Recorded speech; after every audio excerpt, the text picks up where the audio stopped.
Hey, yes. Good evening. Pag-usapan natin politika naman Kasi dati Haring Bakal, dati FGF, mga visitation, mga hidwaan, mga gera, ano pa man. Ngayon, politika naman tayo kasi very interested yung politics. Pag politics kasi ang pag-uusapan, very active yung mga followers natin, subscriber Gusto lagi nakasawsaw sa politika Alam niyo mga kaibigan, sausaw tayo ng sausaw sa politika, pero hindi naman tayo sumasawsaw kung mayroong aksyon. Doon tayo sumausaw sa aksyon. Yun ang inaantay namin. Yun yung inaantay ko, yung sumausaw kayo sa pag-uusap patungkol sa pagdami natin. Para sa totoo lang kung sapat na yung bilang ng People's Initiative, matagal ko nang dinala kayo kung saan natin dalhin itong usaping ito. Pero ang problema lang, hindi naman tayo nagkakaisa. Mayroon na rin ako, DDS ako, mayroon ako Solid Duterte, mayroon ako dito Marcos Loyalist. Puro na lang tayo keyboard warrior Marami ako nabubos, nababasa post na they are talking of legality, they are talking of anong dami. Hindi, sa totoo lang mga kaibigan, mga kabagang, anumang sat-sat natin, anumang mga legal na usapin, hindi yan mangyayari because hindi umiiral ang batas ngayon sa panahon ni Marcos. Hindi umiiral ang batas. Sila ang batas. Kumbaga, masabi natin, batas militar. Ito yung kwangko ito yung kapalit ng martial law na terminology Pakinggan nyo Marcos terminology, what I mean, martial law sobra pa tayo sa martial law, baka hindi nyo alam. Ang alam lang kasi natin yung term of martial law pero yung mga nangyayari sa bansa natin sobra pa sa martial law. Sobra pa sa martial law. Tingnan mo, nakaraan tayo ng martial law sa panahon ni Pangulong Duterte sa Mindanao. May mga malaya pa tayo makakilos. Pero ngayon, ang social media limitado na. Walang limit ito, yung mainstream media na kanilang bayad. Ang lahat ng mainstream media almost, hindi ko sinasabing lahat, katulad ng GMA7, ABS-CBN, TV5, wala na yan. Ang lahat niya puro Marcos. Pero mayroon mga anchorman na hindi rin sumusunod sa gusto mangyari ng kumpanya, ng media. Tulad ni Ted Filon. Hindi siya sumasabay. Si Tony Taberna, na isang idol ko noon ng punto por punto. Nawala na yung punto por punto niya. Nawala ng kalidad niya. Naging sarsuela na ang kanyang mga diskarte.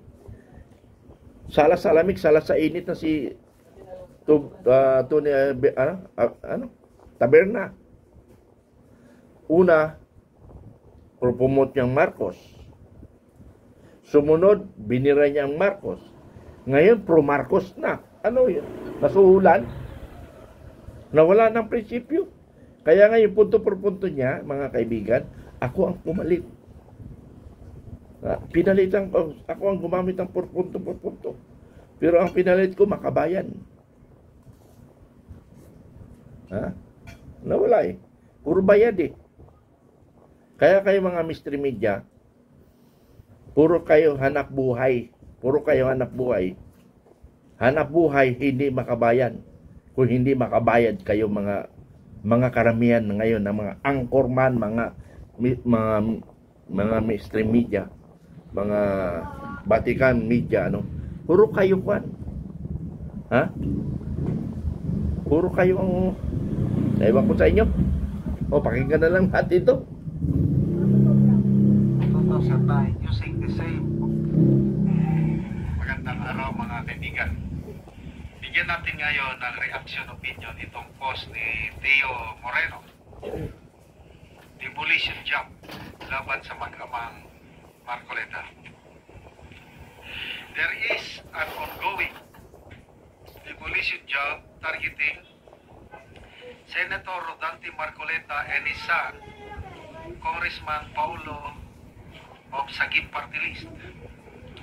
The individual behind the post is Yeveza Morales, who is frequently seen attending PCO events and programs. PCO yung sa Malacanang, Presidential Communication Office. The accusation claims that Congressman Paulo was wearing a batik, Philip, Calatrava, virtual calendar, moon face, white gold, opaline, silver, dial, 36 mm, relo ba? Worth 4.8 million, and this is due to the fact that his father is part of Napoles. Si Napoles ba? Na nasangkot sa PDAP scam. Let's see how the CAP responds to this allegation. Okay, so ito yung relo, batik na relo na. Yan o. Yan daw ang suot ni Congressman Paulo. Batik 4.8. Malala ko tuloy si Senator Bato. Inakusahan din na nagsusot siya ng mamahaling relo. Sinagot ni Bato. Yung suot niya is ano daw, hindi yung original, kundi para imitation lang na mas mababa ang kalidad. Tapos may isa pang relo na inamin niya. Karapatan ko naman yan dahil may pension ako, may ano ko. So, ganyan ba? Kung ano-ano na lang inaakusa nila sa mga supporters ng Duterte. Okay. So, grabe oh, 4.8 million daw nga relo. Okay, ako naman magbigay ng opinion. Oh. Okay, opinion. At talagang mayroong demolition job. Kasi umpisa pa lang ng Marcos administration, nung nasa Marcos pa ako, yun yung pinag-usapan rin namin, na sisirain namin ang Duterte. Kaya nga, hinanda ko yung Vanguard of Democracy. Ang akala ko kasi noon, ay ang Marcos, ay ang Duterte, ay aagawin ang administration. Yun pala, demolition ang ginagawa nila para ang Duterte by 2028 ay hindi magtagumpay. Kasi ramdam nila na ang Duterte ay talagang malakas sa publiko. So yun ang ginagawa nila ngayon. So yun ang masama, mga kaibigan. Kasi mayroong demolition job na ginagawa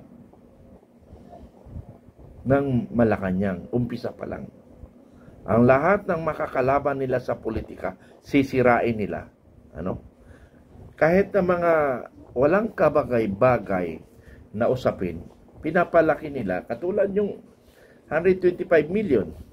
Yung kay Marcos nga, 4-point-something billion, hindi inimbestigahan. Bakit? Dapat kung talagang fair ang labanan, mga kaibigan, lahat ng intelligence pan, pinaimbestigahan nila para mahalughog natin, para ang mga intelligence ngayon kakabahan. Uy, delikado. Kailangan gamitin natin properly ang intelligence pan, ang confidential pan. So, kung may mga warning na ganon, magiging success tayo sa mission ng mga gathering of information. Kasi may magamit ang mga operatives natin. May mga reklamo nga ng mga operatives natin, pera nila ang nagagamit sa operation. Pero ang iba, hindi na nagreklamo. Bakit? Kasi nga, mayroong, halimbawa, mayroong ako example na retired na ngayon, isang general. Mula lieutenant, up to retirement, kasama niya ang misis niya. Bakit? Kasi nga intelligence, nagpapanggap silang civilian na naghahanap buhay lang. Yun pala, operatives ang lalaki. So, nagiging kwa niya yung props niya, yung asawa niya. So, hindi sila pinagdududahan.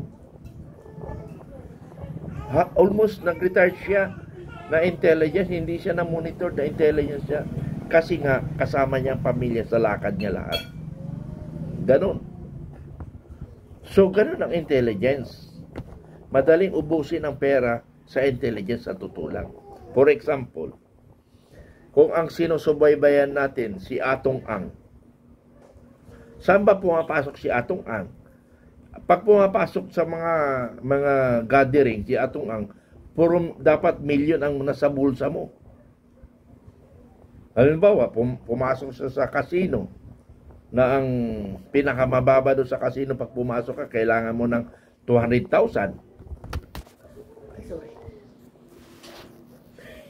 200,000. Oh, saan kukuha yung pera yung operative na 200,000? Eh kung dalawa sila, di 400,000. 'Di ba? Tapos pumasok sa 5-star hotel. May dalang babae. So para hindi ka pagdadalahan, magdadala ka rin ng babae. Milyon ang kailangan nung kasi hindi ka pwede magdala ng just lang yan. So, very expensive ang intelligence, mga kaibigan. Very expensive. Tingnan nyo na lang doon sa James Bond 007. Tingnan mo yung panoorin nyo yun. Gaano ang perang gagamitin niya para lang makasubaybay. Yung mga CIA, milyon ang ginagastos ng mga CIA, baka akala nyo. Kasi kung hindi man siya ang nagsusubaybay ng paplano, mayroon siya binibigyan para yun ang susunod. Para maging successful, lalabas ka ng million of pesos. So, simple lang yun. Yung 125 million within 11 days, kaya. Kahit 5 days lang, ubos yun eh. Kasi hindi naman sinasabi niya na, oy, within 5 days, ubusin mo yung 5 million. Hindi. Nasa iyo yan, gagamitin mo na yan. Ang kapalit na lang yun, accomplishment. Eh bakit kay Pangulong Marcos 4.something billion? Bakit hindi ba lang naramdaman natin kung gumana ba yung billion of pesos for intelligence? Because that is demolition job yung ginagawa sa impeachment. That is only purely politics. Kayong mga gonggong, yan mga nagrally sa Senado, kayong pare, Father Robert Reyes, nagsama pa naman tayo, Father, sa isang forum, ano? Ang akala ko, totoo kang pare at totoo kang kalaban ng mga anong tawag to, mga gago sa gobyerno. Hindi. Bayad ka rin pala, Father Reyes. Ha, Father? Tama lang. Panoorin niyo yung birada ko kay Father Reyes. Namutla siya nung tinakain ko siya. Sabi ko, ay, Father, di ba magkalaban tayo? Noon yun. Pero hindi na ito kung noon yun. Namutla siya nung tingong na magkalaban tayo eh. Pero binitin ko yung noon yun. Di ba? So demolition ang ginagawa ngayon ng gobyerno ngayon. Kaya nakakawalang gana. Mabuti na nga lang, nakokontrol ko sarili. Kung naramda, pag hindi ko nakontrol sarili ko, nagkangawa ko na, sisigaw na naman ako dito sa galit eh. Pero nakokontrol ko. Kasi nga, naging issue sa akin na, kaya ako alis sa'yo kasi galit na galit ka eh. Hindi ka marunong magtimpi. Style ko yun. Bakit si Attorney Respicio, maingay siya, di ba? Nung sa amin, magkasama kami sa media conference, maingay siya. Dalawa lang kami maingay dun eh. Dalawa lang kami maingay dun. Okay, maraming salamat. Maraming salamat sa demolition ng mga gagong nasa gobyerno ngayon.